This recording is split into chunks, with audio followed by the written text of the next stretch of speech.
እልፍ ቢሉ እልፍ ይገኛል። የመንታል ሊሞቱን ይመኛል አለ በላ። እንዴት ደስ ይላል። ሩታ አንዳንድ ጊዜ የምንወደውን ስንከተል የሚወደን እናጣልና ደስታ እንግዲህ እንደተመለከታችሁት ባለፈው ቤት ገዛላት፣ አሁን ደግሞ መኪና ሰርፕራይዝ አደረጋት። ያኔ እንደሚወደት በብዙ መረጃ አይተናል። ይህ ለሚሰጣት ቁጥ ሳይሆን የሚወዳችሁ ሰው እስከ ማንነታችሁ ነው የሚቀበላችሁ። በአሁኑ ሰዓት እንግዲህ እንዳያችሁት ነው አብርሃም ከሱ ያለው ፍቅር ስላለቀበት ልጅ እንኳ እርጉዝ ነኝ እያለችው እንደገና ደግሞ የያዘችለት ልጅ ይዞ እያለ እንኳ በመሀላቸው በቃ አልፈልግም ብሎ ሌላ ሴት አግብቷል። አይታችኋል ማለት ነው። ያው ቀለበት አስሯል። ግን ደግሞ ይሄኛው ልጅ ሁለተኛ እርጉዝ ነኝ እያለች በፊቱ ልጅ እያለ እስከ ማንነቷ ነው የወደዳት። እና የሰው ልጅ ሲወዳችሁ ከልቡ እናንተ ምንም ሁኑ ምንም ማንነታችሁን ይቀበላችኋል። ይሄ መኪናው ወይ ቤቱ ነገር ሳይሆን ማለት ነውና ማሻአላ። ስለዚህ ሩታ ወንድ ልጅ ክብር ይፈልጋል። እንግዲህ አብርሽ ጋር የነበረሽን ሁኔታ አይተሽዋል። እስካሁን ሄርሜላ ስለምታከብረው ስለምትወደው እሷን መርጦ ሄዷል። አንቺም ደግሞ የሰው ልጅ መውደድ ብቻ ሳይሆን ማክበር፣ የእሱን ሁኔታ መረዳት ነው። በተለይ ወንዶች ክብር ይወዳሉ። ነገሮች ቢመጡ እንኳን ያን ቀስ ብለን የሚያናግራቸው ሰላማዊ መንገድና ሄርሜላ ደግሞ ይችን ደካማ ጎን ከሩታም ስላየች ተፈጥሯ መሰለኝ ነገሮችን ቀዝቀዝ አድርጋ ነው እንትን የምትለውና ለወንድ ልጅ መፈለግ ብቻ ሳይሆን ምርጫው ለመሆን ያኔ ብዙ ነገሮችን ሁላችንም እንትን ብንል ጥሩ ነው ብዬ አስባለሁ። አሰላሙ አለይኩም ወራህመቱላሂ ወበረካቱ። ውድና የተከበራችሁ ቻናል ቤተሰቦች እንዴት ናችሁ? ዲዳና ናችሁ ወይ? ሁሉ ሰላም፣ ሁሉ መልካም። እኔ ያለሁ አልሐምዱሊላህ። ለቻናል አዲስ ከሆናችሁ ላይክ፣ ሼር፣ ሳብ እያረጋችሁ አበረታቱኝ፣ አይከፈልበትም። እስኪ እናንተም ሀሳብ አስተያየታችሁን ስጡ ማለት ነውና በእውነት በቃ ሴቶች ከእንደዚህ አይነት ነገር ልትማሩ፣ ምናልባት የሩታ አይነት ህይወት የገጠማችሁ ልትኖሩ ትችላላችሁ። አሁንም ልክ እንደሷ እያሳለፋችሁ ምን ትኖሩ ሰዎች ትኖራላችሁ። እንዳልኳችሁ ማንም የማንም ቦታ አይተካም። አብርሽን እንግዲህ ከበፊት እሷ ወደውም ስለሄደች ወዶና የመጣ ሰውና እኛ ወደ ነው የምንሄደው ሰው አንድ ነው ማለት አይቻልም። በእርግጥ እኛ ወደ ነው እኛ የምንወደውና እሱ ወዶና ሲመጣ ፍላጎት የሁለት ቢሆንም በተለይ እኛ ሴቶች ወደድኳችሁ ብሎ የሚመጣን ሰው ያን ያክል እኛ ፍላጎቱ እንዳለን እኛ ወደ ነው እንደምንሄደው አይነት ሰው ያክል ፍቅር አይመጣልንም። ለምንድን ነው? መቼም አንድ ሰው መወደዱን ሲያቅ ታውቃላችሁ አይደለ? የመፈለግ ስሜት ካለን በቃ ብዙ ትኩረት አንሰጥም። ግን ደግሞ እኛ የምንወደው ነገር ከሆነ ምንም አይነት ነገር ቢሆን ዋጋ እንከፍላለንና ከዛ አንጻር ነበር እንግዲህ ደስታን እስከዛሬ ብዙ ነገር እያለት መቀበል ያቃታት ማለት ነው። ስለዚህ አሁን ላይ ግን ካላስ አብርሽም ቆርጦ እንግዲህ ከሄርሜላ ጋር የታችኋል ህይወቱን ጀምሯል። በመቀጠል እንግዲህ በወንድሙ አማካኝነት አስጠንቅቋታል። ካሁን በኋላ የራሷን ህይወት ትኑርን፣ አልፈልግም፣ አልደርስም፣ ምንም አይነት ነገር ቢሆን ምንም አልፈልግም ከሷ በቃ ሀታ ሄርሜላ ጋር እንኳን ብለያይ እኔ ሩታ የምትባል ሰው ድጋሚ ወደ ህይወቴ እንድትመጣ አልፈልግም ብሎ በወንድሙ ፊት ነው ከዛ ላይ ራሱ የምትናገረው እሱ ለሱ መጨቃጨቅ እንደሆነ እንጂ ምንም መስማት እንደማይፈልግ ያኔ ከልቡ ቆርጦ ነው የነገራት። ያንን የተረዳችው ሩታ እንግዲህ አይታችኋል። ከትናንት ወዲያ ለመጨረሻ ጊዜ አግኝተው አሁንም ለምን ጠየቀኝ ወይ ልከጅ ነው አለኝ ምናምን አለ። ግን ያኔ ውስጧ ላይ የውሸት እንደሆነ ያስታውቃል። አብርሽ ካለስ ቆርጧል። ጨራሽ ሩታ የምትባለው እውነትም እንዲያለውን ከልቡ ቆርጦባታል።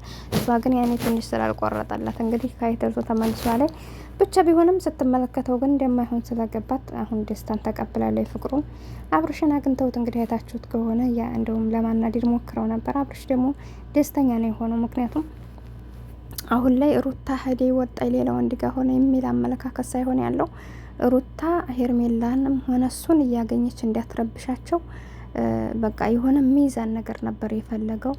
ፈጣሪ እንግዲህ ብሎለት ደግሞ እሷም ወደ ደስታ እንትን ብላለች። ለምን የማይፈልጋትን ሰው ስትፈልግ የሚፈልጋት ሰው ሊያመልጣት እንደሆነ ስለተረዳች አሁን ላይ ደስታን ተቀብለዋለች። ደስታ ደግሞ አይታችሁታል። ባለፈው ምን የመሰለ ግቢ ቤት ገዝቶ ሰጣት። አሁን ደግሞ በቤንዚል ስለተወደደ በዛ ምክንያት ነው ቻርጅ ያለው መኪና ልግዛላ ብሎ ጭራሹን ምን የመሰለ መኪና ሰርፕራይዝ አድርጓታል። ይታደሉታል እንጂ አይታገሉትም ብሏልና አንዳንድ ሰዎችም እንደዚህ አይነት ህይወት ሲገጥመና አንደኛው የታባሽ ብሎ ሲመጣ አንደኛው ደግሞ የኔ ቆንጆ ብሎ ስለሚመጣላችሁ ማለት ነው። የኔ ቆንጆ ብሎ የሚመጣላችሁን ሰው አምናችሁ መቀበል አለባችሁ። ህይወት እንዲናት እኛ የፈለግነው ሳይሆን አላህ ያለው ነው የሚሆነው። የመጣልንን ደግሞ ልንንከባከበው ይገባል። ያለብንን ስህተት ማስተካከል አለብን። ሩታ ትወደዋለች አብርሽ እናውቃለን። ግን ደግሞ ታውቃላችሁ ታመናጭቀዋለች፣ ትጮሃለች። የሆነ ትዕግስት የላትም ለነገሮች። ያ ነገር አሁን ከዛኛው ህይወቷ ልትማርበት ይገባል። ለነ ጊዜ ዋጋ ያስከፈለንን ጸባያችንን ልንቀይር ካልቻልን ነገም ቢሆን ችግር ነው እና ይሄ ልጅ ይወዳታል፣ ያከብራታል። ነገር ግን ካላከበረችው ቦታ ካልሰጠችው ነገ ጧት ይቀየራል። ገባችሁ አይደል? የሚወድ ልብ አይጠላም ማለት አይደለም። እና ማንኛችሁም ብትሆኑ የሰውን ስህተት ሳይሆን እኔስ ምንድን ነኝ አሁን ከአብርሽ ጋር የተለያየበትን የአብርሽን ጸባይ ብቻ ሳይሆን የራሷ ስኔጋስ ምን ችግር ነበረ? ይሄ ነገር ምንድነው እኔ ጋር ችግር ብላ ቸክ አደረገ። ለወደፊት ህይወቷ ይጠቅማታል። ማንኛችንም ብንሆን በህይወታችን የሰውን ስህተት ሳይሆን የራሳችንን ስህተት ለማረም ከጣርነ ቀጣዩ ህይወት ሊበላሽብን አይችልም ማለት ነው። እና ደስታ እንደነገርኳችሁ በጣም እንደሚወዳት እንደሚያፈቅራት የታዘብኩት ነገር በሰጣት ቁስ አይደለም። ዛሬ መኪና ሰርፕራይዝ ስላደረጋት አይደለም። ይሄ እውነትም ውሸትም ሊሆን ይችላል፣ አላሁ አለም አናቅም።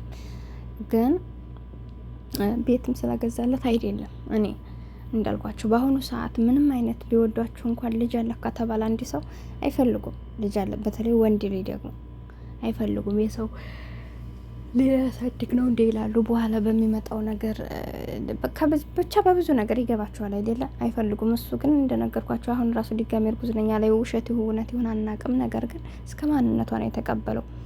በዛ ላይ ደግሞ እነዚህ ሜሪ እና ዲያን የሚባሉ አይነት ሰዎች በጣም ነው የዘጉኝ። የምር ነው የምላችሁ። በተለይ ሜሪ የምትባል ሰው ምን አይነት ተንከሲስ ናት!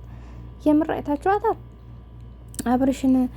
አብርሽ በመጣ ታይም ላይ ደስታ ጋር ተቃቅፎ ሲመጡ እንዴት ተቃቀፋችሁ? እኛን ጠይቃችሁ ብዙ ዋጋ ከፍለ ነው ይላሉ። ምን አገባቸው? ምን ነው የሷን ህይወት እኔ ነኝ የምመራው አለኝ ስታናድድ። እና ሩታ አሁንም ቢሆን ከደስታ ጋር እንደማያጣሏት ምንም ዋስትና የላትም።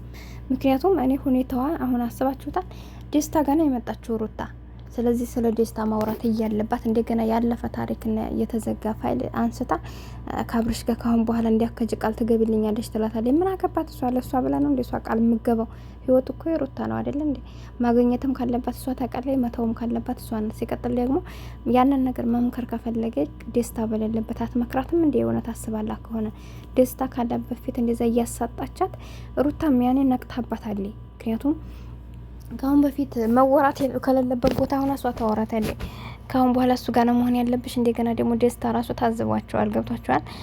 ያኔ ልክ እንዳልኳቸው እናት አባቷ ሆኖ ይመስል ዲያኔ እና እሷ ታይ ሲሏት የምታው ሂጂ ሲሏት የምትሄድ ነይ ሲሏት የምትመጣ አድርገው ነው በእሷ ህይወት ላይ እየተጫወቱ ያሉትና ስለዚህ እንደነዚህ አይነት ሰዎች አስመሳይ ናቸው። አሁንም ቢሆን ካላወቀችበት ትናንት አንዴ ወዲያ ስታረጋት አንዴ ወዲያ ስታረጋት ከአብርሽ ጋር ነገሮች ተበለሻሽተው ሄዷል አብርሽ። አሁን ላይ ደግሞ ደስታንም ቢሆን ይችሩታ በራሷ ኮንፊደንስ በራሷ ውሳኔ መወሰን ካልቻለ በእነሱ እንትን ከሆነች አሁንም ያስለቅሷታል፣ መሆኑን ያጣሏታል። እና ይባል ወሬ እኮ ነው የሚደረገው ሲጀመር ስላለ እኛ አሁን ከሌላ ወንድ ጋር ስንሆን እኛም ሆነ ሌላ ሰው ስላለፈ ወንዶች ስላለፈ ስለቀረ ነገር በዛ ላይ ደግሞ ይሄ ሰው እኮ ያሟል ይደብረዋል አይደል እንዴ? ስለዚህ እሷ መምከር የእውነት ሰው ብትሆን በግሏ ይሄ ነገር አታድርጊ አይጠቅምሽም እንዲህ ነው ብላ ተመክራለች እንጂ በደስታ ፊት ታሳጣታለች። እና ብቻ በጣም እንትን አይነት ሰው ናቸው። እና እነዚህ አይነት ሰዎች አስፈላጊ አይደሉም። የምሬ ነው የምነግራችሁ። እናንተስ ምን ትላላችሁ? ለማንኛውም ቻናሌን ሰብስክራይብ አድርጉ።